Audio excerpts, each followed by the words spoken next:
Hey guys, welcome to my channel. Thanks for joining me today. Today I'm gonna go ahead and make some monkey bread with pecan, walnut, and raisins. You can definitely leave those walnut and raisins and pecans out if you'd like. It is optional. I am actually adding to a cookbook that my daughter and I started to make for ourselves.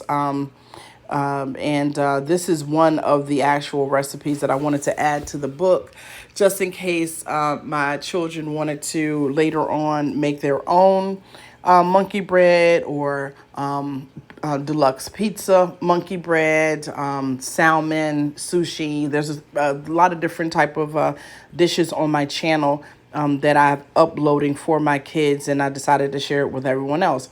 First, with this particular recipe, you want to take those biscuits. I did 1.5 containers of Grand's biscuits, and I laid them on the pan and I cooked them for 10 minutes. The reason why I cooked them for 10 minutes because if you throw it in there raw, sometimes it's doughy and it doesn't cook down the way you want it to. So I went ahead and cooked mine for 10 minutes, and then I actually cut them up into fours. So you cut them up into fours, each individual biscuit, and then I threw them in a bowl and set it to the side.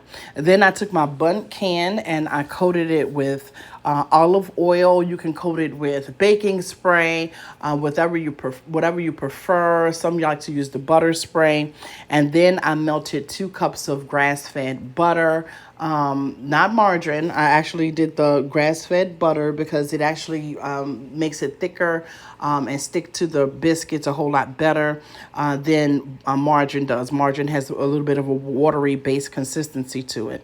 Then I crushed 1 cup of pecans and 1 cup of walnuts. I only use half with this. So I use 1/2 cup of pecans and 1/2 cup of walnuts, and then I did 1 cup of raisins, which I probably won't use the whole thing. I love raisins, so I always use as many as I want, but you can do without either. You don't have to use pecans, walnuts, raisins. You don't have to use anything else. You can actually do it just with the biscuits, cinnamon and sugar and the butter, and it will be delicious as it is. So what you want to do is make sure that your oven is on 375. I actually cooked the biscuits 10 minutes on 375 before I cut them up in fours, and then just leave it on. Because when you take it out, cut it up, you're going to throw it right back into the oven on 375. So leave the oven as it is. And therefore, you're going to use 1 cup of sugar and you're going to use 1/4 cup of cinnamon. Some like to add a little bit of apple spice to their mix. If you want a little apple taste, you can. I would advise to use about 1 tablespoon of apple spice if that's what you like to do. And pumpkin spice as well. Some like to, because fall flavors.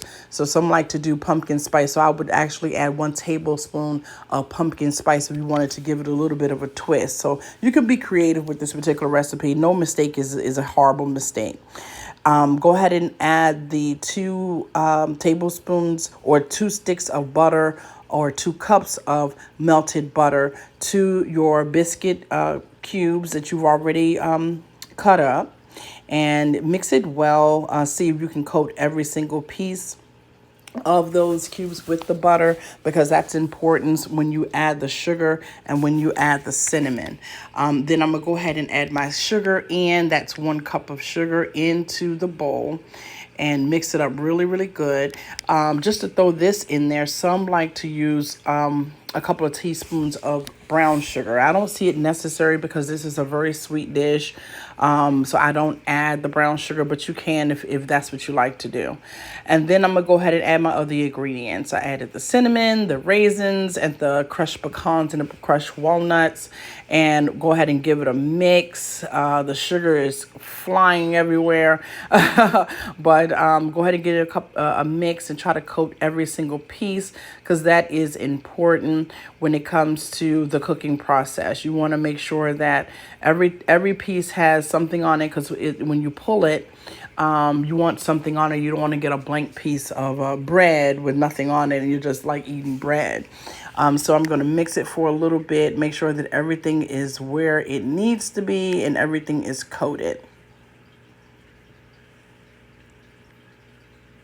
After coating and mixing, you're going to go ahead and get you one single piece of aluminum foil as well.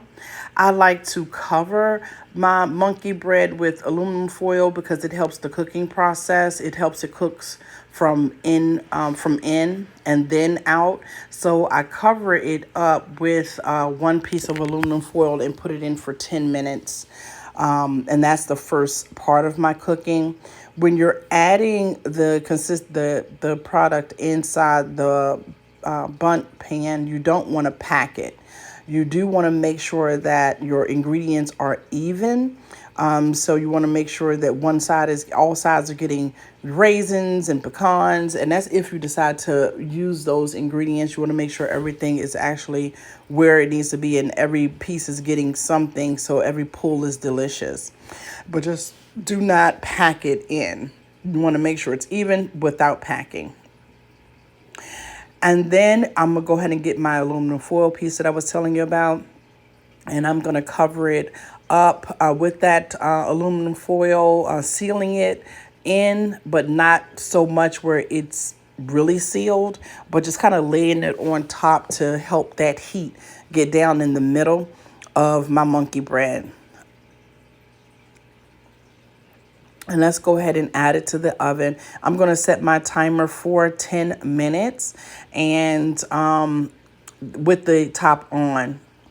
Then I'm going to take it out and take the aluminum foil off. I got my flat pan ready, so when it's time to take it out, I can let it sit for a few minutes on that particular pan. And now I'm going to put it back in the oven for another 10. As you can see, it's browning already. It is smelling so delicious. All right, now it's time to go ahead and take this out. It's a sizzle to it. It smells delicious. And I'm going to actually use my cake pan that's been in my family for quite some time. I'm going to put it on top of my favorite cake dish. But first, I'm going to let it cool just a little bit. I use a clean towel to put over it. And I only put that over there for about 5 minutes. Now it's time to go ahead and flip that over with and put it on the cake pan. You're going to flip it as if you're doing a pineapple upside down cake. With a pineapple upside down cake, of course, you're looking at making sure those pineapples stay. But this is monkey bread, so it's going to be everywhere. It's going to move around. Everything is still going to look delicious, and it's going to be delicious. But monkey bread doesn't have a rhyme or reason. You can just lay it down and then just see all of the glaze and the beauty of it. And it's so good and it smells so delicious. Definitely take an opportunity and make this recipe for your family. It's a good dessert. It's a good Thanksgiving dessert, game day dessert. It's a good usually this will sit in the cake dish and people walk past and pull. So it's something that your family will enjoy. So go ahead and give it a try. It's very, very delicious. I can promise you that. As you can see, I am just picking sides. It's nice and tender and juicy and moist and cooked all the way through those raisins and pecans. Thanks for watching. Take care.